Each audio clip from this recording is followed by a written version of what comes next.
Hello दोस्तों, मेरे channel में एक बार फिर आपका स्वागत है। झारखंड मैट्रिक बोर्ड परीक्षा 2022-23 के लिए मैं महत्वपूर्ण क्वेश्चन आंसर साइंस का लेकर आया हूं, जो साइंस के चैप्टर नियंत्रण एवं समन्वय से संबंधित है। एमसीक्यू यानी मल्टीपल चॉइस क्वेश्चन, जो एक क्वेश्चन होंगे उसके चार ऑप्शन होंगे। आप ऑप्शन का सही क्वेश्चन का सही उत्तर देने का कोशिश कीजिएगा। चलिए मैं क्वेश्चन की ओर बढ़ते हैं। आपका क्वेश्चन नंबर 1 दिया गया है।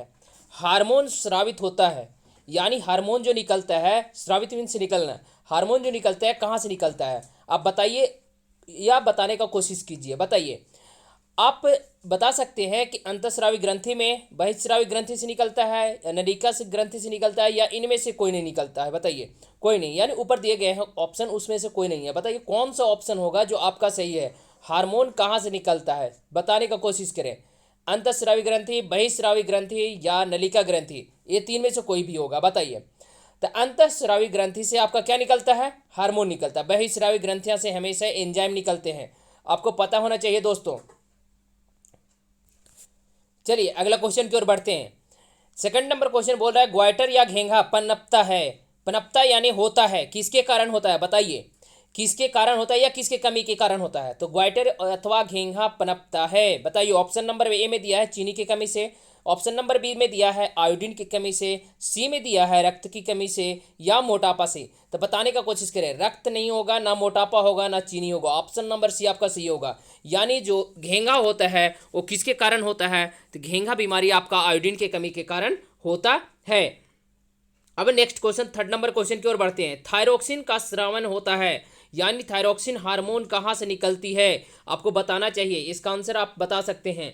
थायराइड से निकलती है, यकृत से निकलती है, ब्रिक्स से निकलती है, या ब्रिशन से निकलती है? तो बताने का कोशिश करें। थायरोक्सिन हार्मोन का स्रावन कहाँ से होता है? बताइए। तो ऑप्शन नंबर ए इसका सही हो जाएगा। थायराइड से निकलती है, यानी थायराइड ग्रंथि से क्या निकलता है? थायरोक्सिन हार्मोन निकलता है। अब फोर नंबर क्वेश्चन की ओर हम बढ़ते हैं। फोर नंबर क्वेश्चन कह रहा है, मानव में डायलिसिस थैली है। मानव में डायलिसिस थैली है, कौन सा है? यानी डायलिसिस थैली कहने का मतलब, मानव में डायलिसिस किस में किया जाता है? बताइए। आप नाम सुने होंगे, डायलिसिस करवाना है तो वो किडनी में होता है। तो किडनी यहाँ तो ऑप्शन में आपका दिया गया नहीं है। बताइए कौन सा होगा? तो किडनी के सूक्ष्मतम मैंने क्रियात्मक एवं रचनात्मक इकाई को क्या बोलते हैं? नेफ्रॉन बोलते हैं। तो ऑप्शन कौन हो जाएगा सही? ऑप्शन नंबर ए आपका सही हो जाएगा। फाइव नंबर क्वेश्चन बोल रहा है कि भोजन का पचना किस प्रकार का अभिक्रिया है? भोजन का पचना किस प्रकार का अभिक्रिया है? बताइए। उपचयन अभिक्रिया है, संयोजन अभिक्रिया है, अपचयन अभिक्रिया है, या विस्थापन अभिक्रिया है? तो बताइए कौन सा हो जाएगा? तो भोजन का पचना हमेशा ऑक्सीजन की उपस्थिति में होता है, यानी ऑक्सीजन का जुड़ाव होता है, इसलिए उपचयन अभिक्रिया हो जाएगा। भोजन का पचना क्या है? उपचयन अभिक्रिया है। नेक्स्ट क्वेश्चन के और चलते हैं हम। सिक्स नंबर क्वेश्चन आपके सामने है। सिक्स नंबर क्वेश्चन बोल रहा है कि कौन सा पादप नियंत्रक फल बेचने वालों द्वारा उपयोग किया जाता है? यानी पादप नियंत्रक, यानी सिंपल से आप समझिए कौन सा है जो पादप नियंत्रण फल बेचने वाले, माने जो फल विक्रेता होते हैं उनके द्वारा प्रयोग किया जाता है। तो आप नाम सुनेंगे कार्बेट। तो यह तो ऑप्शन फल पकाने के लिए, तो यह कार्बेट ऑप्शन में दिया गया नहीं है। तो कौन सा ऑप्शन सही होगा? कार्बेट का दूसरा नाम होता है इथाइलिन। क्या नाम होता है? इथाइलिन। तो फल विक्रेता द्वारा कौन सा पदार्थ का उपयोग किया जाता है? इथाइलिन का प्रयोग किया जाता है। सेवन नंबर क्वेश्चन की ओर हम बढ़ते हैं। आपका क्वेश्चन है कि बोल रहा है, निम्नलिखित में से कौन सी एक अंतःस्रावी और बहिःस्रावी ग्रंथि दोनों प्रकार की है? यानी अंतःस्रावी भी है और बहिःस्रावी दोनों, इसीलिए उसको बोला जाता है मिश्रित ग्रंथि। तो मिश्रित ग्रंथि किसे बोला जाता है? अग्नाशय को बोला जाता है, थायराइड को बोला जाता है, पैराथायराइड को बोला जाता है, या प्यूटरेटरी ग्रंथि को बोला जाता है? तो बताइए कौन सा ग्रंथि है जिसे मिश्रित ग्रंथि, यानी अंतःस्रावी भी है और बहिःस्रावी भी है? यानी कहने का मतलब यहाँ सिंपल से समझे कि या तो वो एंजाइम भी निकाल रहा है और साथ में साथ हार्मोन भी निकालता है, क्योंकि एंजाइम निकालने का काम बहिःस्रावी ग्रंथियां करती है, जबकि अंतःस्रावी ग्रंथियां क्या निकालती है? हार्मोन निकालती है। तो एकमात्र मिश्रित ग्रंथ है आपका अग्नाशय ग्रंथि है। 8 नंबर क्वेश्चन के बाद अगला क्वेश्चन चलते हैं। 9 नंबर क्वेश्चन में दिया गया है, कौन सी अंतःस्रावी ग्रंथि वृक्क के दोनों और ऊपर स्थित होता है? यानी ऊपर स्थित होता है, कौन सा ग्रंथि है जो वृक्क के दोनों ओर होता है? बताइए। दोनों साइड में, यानी बोलने का मतलब है एक ब्रिक इधर है तो इधर पाया जाएगा, इधर पाया जाएगा। हमारे ब्रिक उसे बोलते हैं जो किडनी है, किडनी को ब्रिक में तो दो एक जोड़े होते हैं, यानी दो हमारे शरीर में होते हैं, तो इधर और इधर पाया जाता है। बताइए कौन सा होता है? तो एड्रिनल ग्लैंड। कौन होता है? Adrenal gland. इसी को बोला जाता है, यही स्रावित करता है लड़ो और उड़ो हार्मोन। ठीक है, अब नेक्स्ट क्वेश्चन की ओर चलते हैं। 10 नंबर क्वेश्चन आपके सामने है। जीवों में ध्वनि ग्रहण करने के लिए संवेदी अंग कौन सा है? ध्वनि ग्रहण कौन सा अंग करता है? तो बताइए, प्रकाशग्राही, घ्राणग्राही, स्पर्शग्राही। तो ये तीनों तो होगा नहीं, घ्राणग्राही सेंट के लिए है, श्रवणग्राही ही आंसर होगा, यानी ऑप्शन नंबर सी आपका सही होगा। अब नेक्स्ट क्वेश्चन की ओर चलते हैं। 11 नंबर क्वेश्चन आपके सामने है। वृक्क के ऊपर स्थित अंतःस्रावी ग्रंथि क्या होता है? वो लिखा था वृक्क के दोनों साइड, यहाँ ऊपर दिया गया है, समझिएगा सिर्फ ऊपर लिखा है, तो कौन सा हो जाएगा? अधिवृक्क ग्रंथि। क्या हो जाएगा? अधिवृक्क ग्रंथि, समझिएगा। अधिवृक्क को ही एड्रिनल ग्लैंड भी बोला जाता है। अब अगला क्वेश्चन 12 नंबर क्वेश्चन की ओर बढ़ते हैं। 12 नंबर क्वेश्चन बोल रहा है कि अधिकतर पादप नियंत्रक उत्पन्न होते हैं। पादप नियंत्रक कहाँ उत्पन्न होते हैं?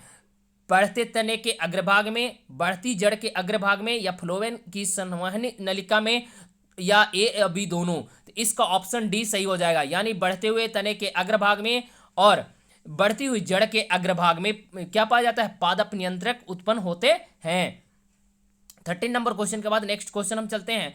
निम्नलिखित में से कौन सा पादप हार्मोन है? कौन सा पादप हार्मोन है? बताइए। इंसुलिन ये अग्नाशय ग्रंथि के द्वारा निकलता है, ये हार्मोन है जिसके कारण मधुमेह रोग भी होता है। थायरॉक्सिन हार्मोन है जो घेंगा रोग बीमारी के लिए। एस्ट्रोजन, एस्ट्रोजन ये पाया जाता है, किस में पाया जाता है? ये महिलाओं में पाया जाता है। साइटोकाइनिन ये पादप हार्मोन है। साइटोकाइनिन कौन सा हार्मोन है? पादप हार्मोन है। तो ऑप्शन नंबर डी आपका सही हो जाएगा। नेक्स्ट क्वेश्चन की ओर बढ़ते हैं। दो तंत्रिका कोशिकाओं के बीच के खाली स्थान को क्या बोला जाता है? बताइए। द्रुमिका बोला जाता है, द्रुमिका तो पूछ टेचर आता है उसे बोलते हैं।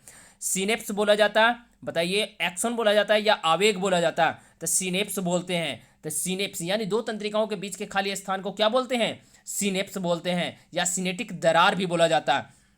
अब नेक्स्ट क्वेश्चन की ओर बढ़ते हैं। मस्तिष्क उत्तरदायी है, मस्तिष्क किस लिए उत्तरदायी है? बताइए।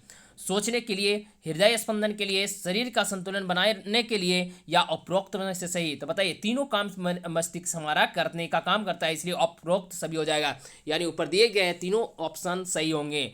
अब 18 के बाद नेक्स्ट क्वेश्चन की ओर हम बढ़ते हैं। बहुकोशिकीय जीवों में निम्न में से किस प्रकार का समन्वय देखने को मिलता है? बहुकोशिकीय जीव कहने का मतलब जैसे हम लोग बहुकोशिकीय जीव हैं, तो ये रासायनिक समन्वय भी होता है, तंत्रिका समन्वय भी होता है। तो उपरोक्त दोनों हो जाएगा। बहुकोशिकीय जीवों में किस प्रकार के समन्वय देखने को मिलता है? दोनों प्रकार का, रासायनिक भी होता है, तंत्रिका भी होता है। अब नेक्स्ट क्वेश्चन की ओर बढ़ते हैं। 20 नंबर क्वेश्चन आपके सामने। तंत्रिका कोशिकाएं कितने प्रकार की होती है? तंत्रिका कोशिकाएं कितनी प्रकार की होती है? तो सिंपल सी आप याद रखिएगा, 3 प्रकार के होते हैं। तंत्रिका कोशिकाएं कितने प्रकार की होती हैं? 3 प्रकार के होते हैं। अगर क्वेश्चन सीरीज मेरे चैनल में अच्छा लग रहा है तो चैनल को सब्सक्राइब, लाइक और शेयर जरूर कीजिएगा। अब नेक्स्ट क्वेश्चन की ओर बढ़ते हैं। प्रतिवर्ती चाप कहाँ बनते हैं? यानी प्रतिवर्ती चाप जो होते हैं कहाँ बनते हैं? मेरुरज्जु में, मस्तिष्क में, पेशीय ऊतक में, या इनमें से कोई नहीं? बताइए। तो मेरुरज्जु में प्रतिवर्ती चाप बनता है। प्रतिवर्ती चाप कहाँ बनेगा? मेरुरज्जु में बनेगा। नेक्स्ट क्वेश्चन की ओर बढ़ते हैं। 22 नंबर क्वेश्चन आपके सामने है।